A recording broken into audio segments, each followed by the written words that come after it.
10 లక్షలు ఇస్తే 5 లక్షలు కట్టాలి. ఇది ఎవరు ఇచ్చిండ్రు? నరేంద్ర మోడీ ఇచ్చిండు.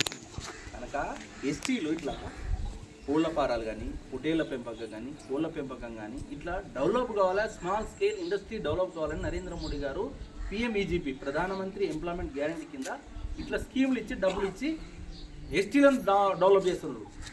కాంగ్రెస్ వాడు 75 ఏళ్ళ చరిత్రలో ఎప్పుడు కూడా ఎస్టీలకు సప్లా నిధులు ఇవ్వలే, ఎస్టీలు ఎంప్లాయ్మెంట్ ఇవ్వలేదు, ఎస్టీలను ఎప్పుడు కూడా పారిశ్రామిక రంగంగా అభివృద్ధి చేయలేదు. నరేంద్ర మోడీ గారు ఈరోజు పొట్టేళ్ల పెంపకం కానివచ్చు, గొర్రెల పెంపకం కింద ₹1 కోటి స్కీమ్ ఉంది. ₹1 కోటి స్కీమ్ ఉంది. 50 లక్షలు మాఫీ మోడీ గారితో, 50 లక్షలు గవర్నమెంట్ బ్యాంక్ ఇవ్వాలి. ఇస్తే పొట్టేళ్ల పెంపకం పెట్టుకున్నప్పుడు ₹1 కోటి ప్రాజెక్ట్. ఎస్టీలకు అయితే చాలా బాగుంటుంది. కొందరు స్కీమ్ అలాట్ అవుతుంది. కనుక ఇక్కడి స్కీములు మన చదువుతున్న పిల్లలను మనం ఏదో నౌకరీ చేయడానికేనో ఆలోచన చేయకుండా సెల్ఫ్ ఎంప్లాయ్మెంట్ అంటే నేను బతుకుతూనే ఇంకొకరిని బతికించడం అంటారు. నరేంద్ర మోడీ గారు అట్లా గొప్ప స్కీమ్ తీసుకొచ్చిండు. సొంతంగా నరేంద్ర మోడీ గారు ఇంటికి డబ్బులు వేయడు, గుర్తుపెట్టుకోండి. డబ్బులు వేస్తే ఆడు ఏం చేస్తాడు? తింటాడు, సోమరైతాడు కదా. కోళ్ళ ఫారం పెట్టుకో, పొట్టేళ్ళ ఆవులను పెట్టుకో, బర్రెలను పెట్టుకో, లేకపోతే చిన్న కిరాణం పెట్టుకో, కూరగాయలు పెట్టుకో. నీవు పని చేస్తూనే వచ్చే డబ్బు రాబడితోన బ్యాంకులకు కట్టుకుంటా నువ్వు బతకాలని నరేంద్ర మోడీ స్కీమ్ పెట్టాడు. అట్లా ఉంటే దేశం ఆర్థిక అభివృద్ధి చెందుతుంది, మనం డెవలప్ అవుతాం, నలుగురికి ఉపాధిస్తాం. కానీ కొంతమంది ఏం చేస్తాడు? చక్కగా భూములు ఉన్న వాళ్ళకి డబ్బులు లక్షల అకౌంట్లో వేస్తే లేనోనికి లేక ఉన్నోడు ఉండే. అవునా కదమ్మా? నరేంద్ర మోడీని నమ్ముకోండి. నరేంద్ర మోడీ ఇచ్చే కేంద్ర ప్రభుత్వ నిధుల నుంచే మీ గ్రామ పంచాయతీ డబ్బులు వస్తున్నాయి, ఎస్టీ సప్లానికి వెళ్ళే మొదలు వస్తున్నాయి.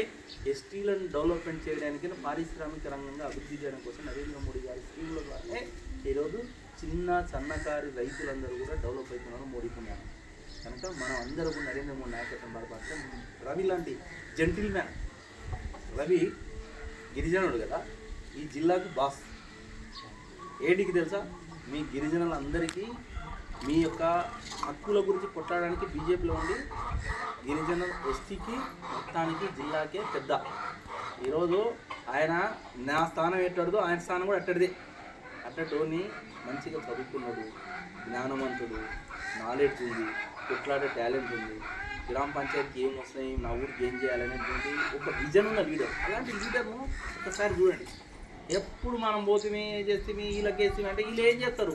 ఏం చేయరు, మూడే చేస్తారు. మీరు అనుకుంటూ అరే బైక్ మాకు పార్టీ ఏముంది, కాంగ్రెస్ వాడు ఉన్నాడు, మేము వాళ్ళకి వేయాలి కదా అనుకుంటారు. కాంగ్రెస్ ఉంది కరెక్ట్గా, నిధులు ఎవడు ఇస్తారు?